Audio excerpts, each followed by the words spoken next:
영상을 시작하기에 앞서 새로 다가오는 SAT 프로그램에 대하여 간략하게 말씀드립니다. 다가오는 6월 SAT를 준비하는 SAT 프로그램이 4월 9일부터 시작됩니다. 자세한 사항은 아래 설명란을 통해 참고해 주시거나 snap-sat.com을 통해 확인해 주시기 바랍니다. 감사합니다.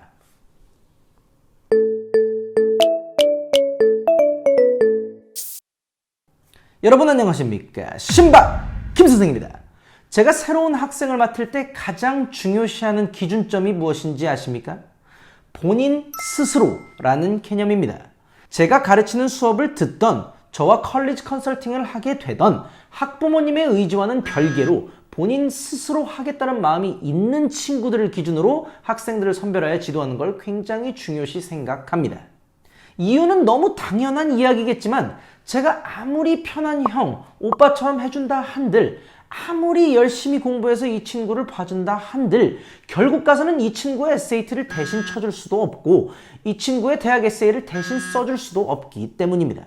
처음부터 의지가 불타오르지는 않더라도 조금이나마 본인의 학업적인 부분들에 있어서 관심을 갖고 특정한 목표를 이루기 위한 마음이 조금이라도 간절한 친구들만이 궁극적으로 만족스러운 결과물들을 만들어낼 수 있다고 믿기 때문입니다.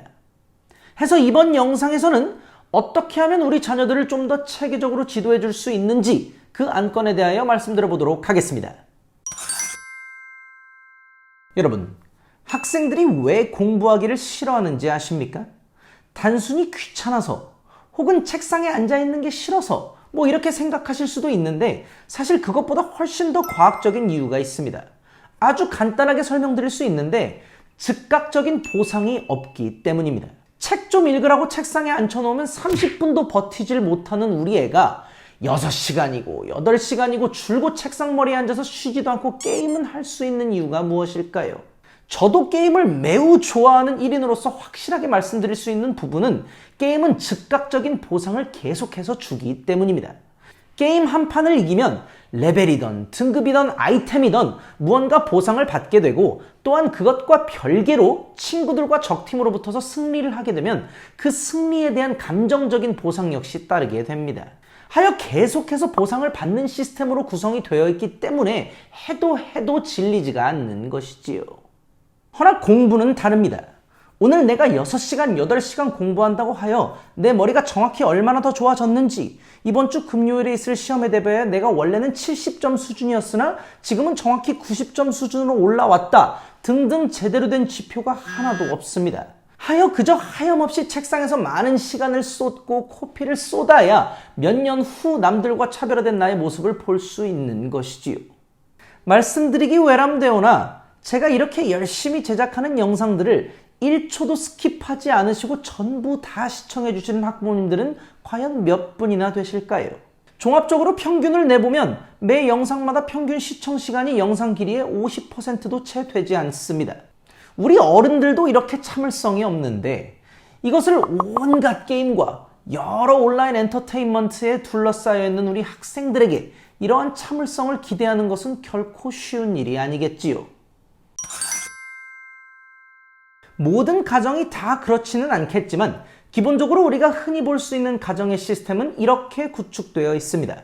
숙제와 시험 공부는 당연히 해야 하는 것, 만약 그렇게 하지 않으면 당연히 혼나야 하는 것, 시험을 망치면 부모님께 잔소리를 듣게 되거나 혼나는 것, 시험을 잘 보면 부모님께 칭찬받고 부모님께서 기뻐하시는 것, 혹은 엄격하셨던 저희 아버지가 계신 저희 집의 경우에는 좀 더 극단적으로 A를 받아오면 당연한 거고 B나 그 밑으로 받아오면 반성하고 각성해야 하는 것.